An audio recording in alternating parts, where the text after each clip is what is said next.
Olá, sejam bem-vindos a mais um vídeo no canal. Meu nome é Camila, mas pode me chamar de Camis.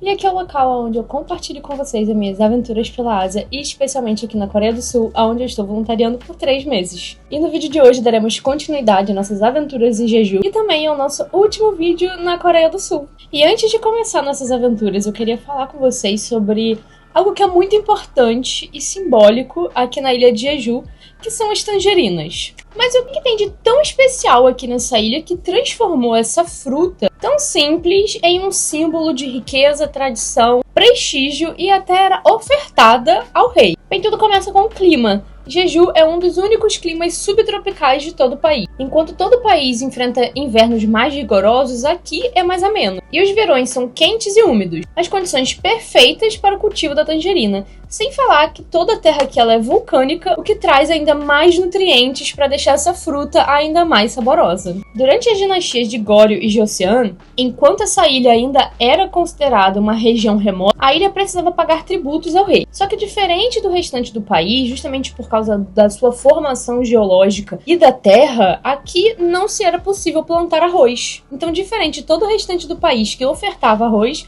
Jeju ofertava tangerinas. Então elas começavam a ser cada vez mais e mais cultivadas para, na época das oferendas, terem suficiente para ofertar ao rei e também para o consumo da sua população. Tudo mudou na época dos anos 60, quando o governo coreano começou a incentivar ainda mais os agricultores a cultivarem em larga escala as tangerinas, como forma de sustento. E deu tão certo que hoje Jeju produz mais de 90% de todas as tangerinas da Coreia. E não para por aí, porque hoje elas são parte da identidade da ilha. Você vê em tudo: doces, cafés, souvenir, cosméticos e até o cheirinho dos sabonetes, shampoo, condicionador e muito mais. Então só aqui em Jeju você consegue encontrar produtos específicos que contêm as tangerinas de Jeju. É lógico que em outros lugares da Coreia você também consegue encontrar, mas tem marcas de cosmético, como a Innisfree, por exemplo, que ela vende produtos com a tangerina de Jeju apenas em Jeju. Mas, dito isso, agora vamos para a nossa primeira parada do dia, que é o Monte Hallasan,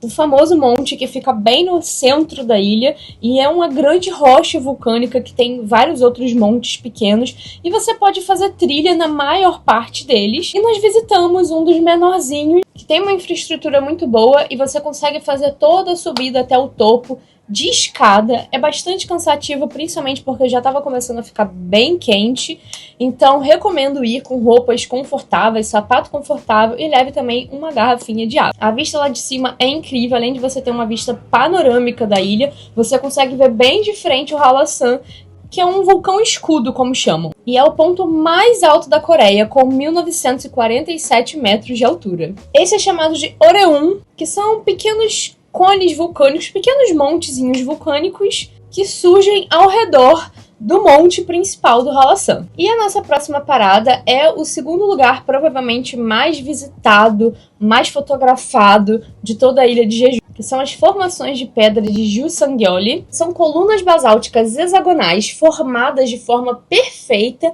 quando a lava do vulcão que entrou em erupção encontrou a água do mar e se esfriou de forma muito abrupta, muito rápida. E isso há cerca de 140 a 250 mil anos atrás.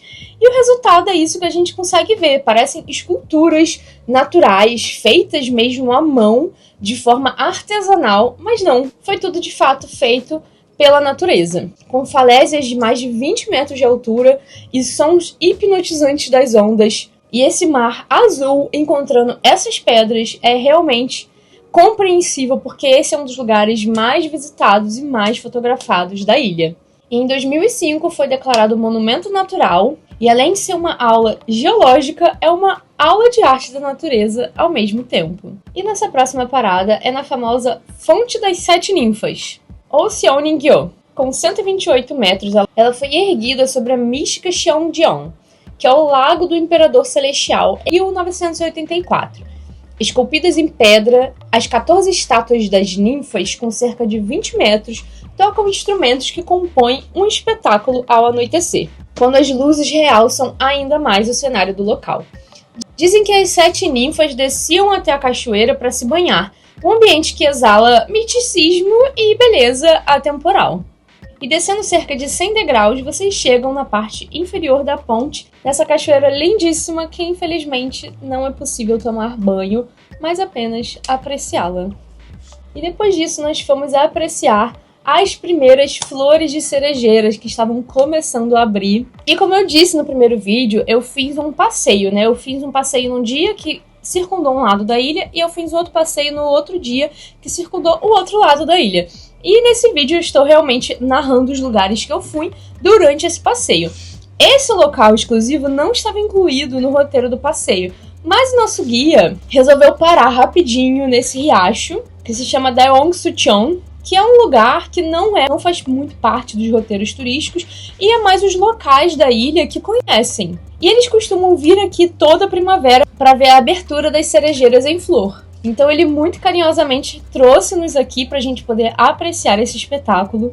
E eu deixo aí com vocês essas imagens belíssimas do início da primavera na Coreia do Sul. Geralmente no final de março a início de abril é um curto período que você consegue ver as cerejeiras florescerem. É um cenário incrível e quase poético. Você consegue caminhar aqui por bastante tempo ao longo do riacho, vendo as cerejeiras e outras árvores que dão flores e ficam um colorido bem bonito. Então valeu super a pena fazer esse passeio, porque ele passou por lugares incríveis e surreais, e esse é mais um deles. E eu vou deixar na descrição do vídeo, tanto esse quanto o anterior, que eu também deixei, o link para os dois passeios que eu fiz. Esse daqui vai ter o título na frente, Passeio Dia 2, para poder ficar mais fácil de vocês identificarem. E a última parada do nosso passeio, mas não do nosso dia, foi no Osulok, que é conhecido como Museu do Chá. Fundado pela Amore Pacific em 1979, o campo de chá verde de Osulok ressignificou as terras rochosas de Jeju ao transformá-las em plantações orgânicas. O Museu do Chá abriu em 2001 e recebe cerca de 2 milhões de visitantes por ano. E aqui dentro, como vocês podem ver, além do museu, eles mostram todo o processo que é feito, desde a colheita da planta até a secagem e transformá-la em chá para o consumo. Além de loja para vocês comprarem o chá daqui, também tem cafeterias onde vocês podem experimentar tanto o chá verde quanto sobremesas feitas com o chá verde e outros tipos de ervas e iguarias. Vocês também conseguem fazer degustações de tipos diferentes de chá, passear pelos campos intermináveis de chá verde, ver as flores de cerejeira. E na parte de trás do museu tem uma loja gigante da Innisfree, que é toda feita com produtos aqui da ilha. A produção é feita com tangerinas, chá verde e pedras vulcânicas aqui da ilha de Jeju. E assim finaliza o passeio. Eles nos deixaram de volta no centro, né, na cidade nova da ilha de Jeju. E de lá eu resolvi visitar o mercado Dongmun, que é o maior e mais antigo de Jeju, surgido após 1945 e reconstruído após um incêndio em 1954. É um caldeirão de sabores, tem porco preto de Jeju, sashimi fresco, doces, bebidas de tangerina, frutas, souvenir, os bonecos de Doharabang, que são as estátuas de pedra, e um mergulho na cultura popular da ilha, com preços super simpáticos e autênticos. E ainda rola ali um show ao vivo, porque algumas barraquinhas na parte traseira que vendem ali mais comida diferente, né? Churrasco, frutos do mar grelhado, entre outros, mais snack, né? Comida assim, tipo frango frito. Os funcionários ainda cozinham e fazem ali a comida na brasa ao som de músicas de K-pop, mas não só isso, eles estão ali dançando também. Então é um espetáculo à parte vir aqui nesse mercado. E um bônus, eu visitei antes de ir embora da ilha, num dia muito chuvoso, que eu nem sequer ia, mas eu resolvi ir e enfrentar a chuva, porque fica um pouquinho afastada do centro da cidade e fica bem numa região costeira que é lindíssima. Vocês têm a vista ali dos moinhos que eles colocaram bem no meio do mar. E essa é a Rua de Cafés de Aeol, que é uma avenida costeira bem charmosa, onde diversas cafeterias com temas completamente diferentes se alinham às pedras do mar. Ela nasceu com a urbanização do Aeol Eop, que passou de uma vila de pescadores para um ponto turístico tranquilo. Os primeiros cafés surgiram com foco em uma vista para o pôr do sol, um design instagramável, uma fusão de doces tradicionais, como a tangerina milk tea, o Osmo Egg Bread, com a arte moderna, a arquitetura e o design de interiores. Hoje, nomes como Coma Café, Lazy Pump, a Edguy chamam a atenção por suas grandes janelas, decorações minimalistas e ambientes fotográficos. E ainda tem diversos outros cafés, dos mais famosos aos maiores, dos menores aos menos famosos, frequentados por locais, cafés e doces maravilhosos. E assim termina o nosso dia aqui em Jeju e também esse é o nosso último vídeo sobre a Coreia do Sul. Pois é, nossas aventuras aqui chegaram ao fim. Eu quero saber de você. Me conta aqui nos comentários o que você achou dessa aventura de 3 meses vivendo na Coreia do Sul. Gostaram? Qual foi a parte mais interessante para vocês até agora? E eu fiquei muito feliz em poder compartilhar isso de alguma forma com vocês que estão aí desse lado me assistindo.